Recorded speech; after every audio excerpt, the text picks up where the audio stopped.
Last year in the 2006 World Series of Poker, I have kind of a funny story about the event I won. I woke up the morning before the event, or the morning of the event, and I was sitting in my house, and Gene Gluck was staying with me along with a couple other poker players. And I'd played probably almost every event leading up to it, and I was really tired. And I told Gene, I don't really feel like playing today. I think I'm just going to take it easy and then quit.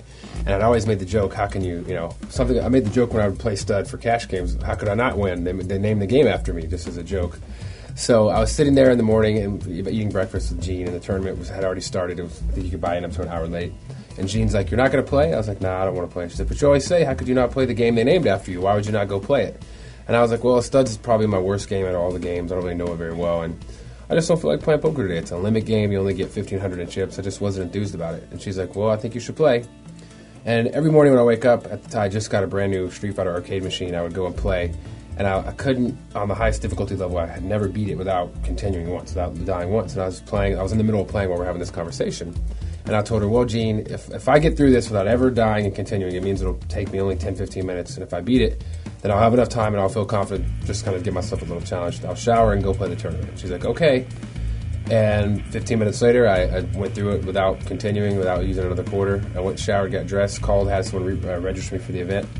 Went to the event. The event started out really bad, and I remember I got down to, I think, 200 in chips, and the blinds were 1 and 200, so I was pretty much all in on my next hand.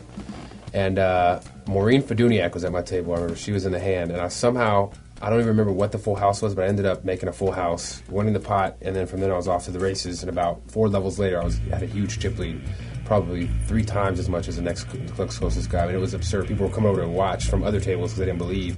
They were coming looking at this mound of chips, like, what the hell's going on over there? So things went pretty well. I just kind of ran over the event for the first day. And then I remember after I ended up winning the event, Jean kind of laughed because she was like, you weren't going to play. And I went back, and every morning after that, when I played my Street Fighter machine, I still was never able to do what I did that morning. So it was kind of like, I guess, destiny or whatever you want to call it.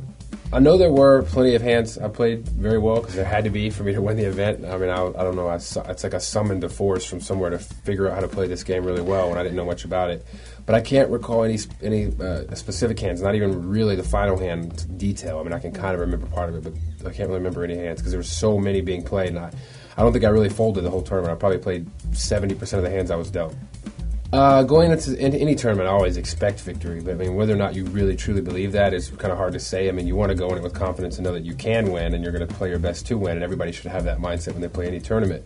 But would I have said it was probable that I won the event? Probably not. I mean, I didn't have the stud experience as most of the other players, and there still was a lot of luck involved in the game. But once I made the second day, I really had a feeling I was going to win and told Gene the morning I drove out there, I'm going to go win the stud tournament today because I just really felt confident that I was going to win. Going into the final table, I was second in chips to John Hong, but I still felt like I was just, things were going well for me. I felt like I was running the best, and I was playing the best I could play, and I just felt really confident. It helped that Johnny Chan and Miami John were short on chips, and I felt that I had the right, everything was just felt in sync for me to win the tournament. I really felt that I was going to win it. I think Barry Greenstein told me he was sitting at the big game the night before, and they were looking at the list, they were talking about Johnny getting his 11th bracelet, and Barry said he made a comment that I was going to win the bracelet, and he actually offered someone, if they gave him like 3-1, since there were, I think, 8 or 9 competitors on me, he would take it, and no one wanted to take the bet, because they all said that the way I play, that I'm just going to bet, and beat people in a submission, and unless someone makes a big hand, they're either going to fold, or I'm going to make something myself and win the pot. So he said I was an odds-on favorite to win it himself, which really gave me a lot of confidence. Surprisingly, when I won the stud bracelet, it didn't have what I expected always when I dreamed of one day winning a bracelet. It didn't live up to it at all. It was really underwhelming. And it's not to take away from winning a bracelet. It's just that I think I had built it up so much and expected so much that when it finally happened, it wasn't like fireworks went off in the building and everybody went crazy.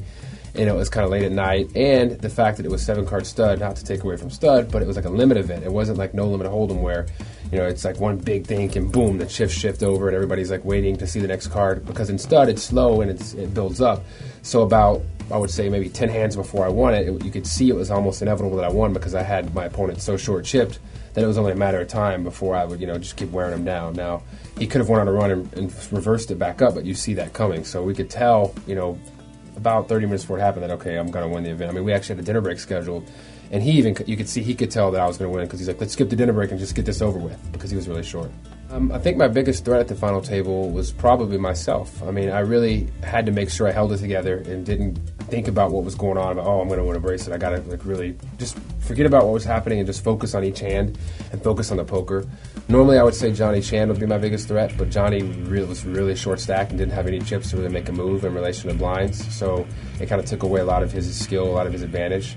And if with him having not many chips, it really gave me the confidence and made me feel better about it. I think if I went into it and he had a lot of chips, I kind of would have been nervous or scared about him, or say I got heads up with him, I might have been worried about, this is the great Johnny Chan, and I might have played differently. So I was very fortunate in that aspect. It was when I played John Hong heads up. That was another thing, and I don't mean this by any means to disrespect John Hong. He's a great player, but he just didn't seem to have. He seemed like coming into heads up. It's almost like he felt like he was going to lose, and I felt like I was going to win, and we could both see that. So it compounded. Like I just pounded on him, and he just looked distraught and just mucked his hands and shook his head. And when the few times he did play back at me, I ended up making a big hand, so it really just killed his confidence. I mean, at one point, I had like a 4-up as my up card, and when you're playing heads up, if you have a bigger card, you're pretty much always going to raise and force them to make a decision. And I remember he had a king as his up card, so I brought in, and it's almost inevitable he's going to raise it and hope I don't actually have something to play back. And he just shook his head and turned over a deuce and a 3 under his king and said, I can't even play this garbage, and mucked it. Whereas I don't know he has a deuce and a 3 under his king. He's supposed to raise there every time, and I actually had nothing myself and would have folded. But it got to be where he was playing like that, where he was just sort of playing weak and almost giving up. And then the difference too is when he gave me a lot of action in hands, I would keep betting and raising. When he finally re-raised, if I didn't have it, I would just let it go, and he would pick up one bet. When I had it, I would re-raise, and we would go at it bet after bet. So the hands I was winning, I was picking up bigger pots, more bets, and he was winning small pots, and only 1 or 2 bets. I don't usually wear my bracelet. I plan on wearing it this World Series, at least in the 7-card stud event I won, because I guess that's kind of some tradition. I might wear it in some other events, but I really doubt it, because I even take off my watch when I play. It kind of wobbles around. I don't like anything shaking when I do stuff. I like to unbutton like a shirt, take my belt off a little. I like to be totally comfortable and relaxed when I play poker. I don't think I could have some jewelry hanging on me. I wear my necklace every now and then, and it even starts to bother me. I have to take it off when I play poker. Coming into this World Series, I feel pretty good about it. I mean, I haven't really had any success since August, really. I mean, I got second in the No Limit Deuce to 7 event, and after that, I haven't made, I don't think, any final tables. I haven't had any big cashes. I mean, I got 13th at the Bay 101 World Poker Tour, but nothing big's really happened. I don't know if maybe my game is off, or I'm just in a streak of just bad luck, or who knows what it is. But I still feel confident coming into the World Series. I'm really excited, looking forward to it. I'm going to try to just do the things I did last year and hope I can repeat the success.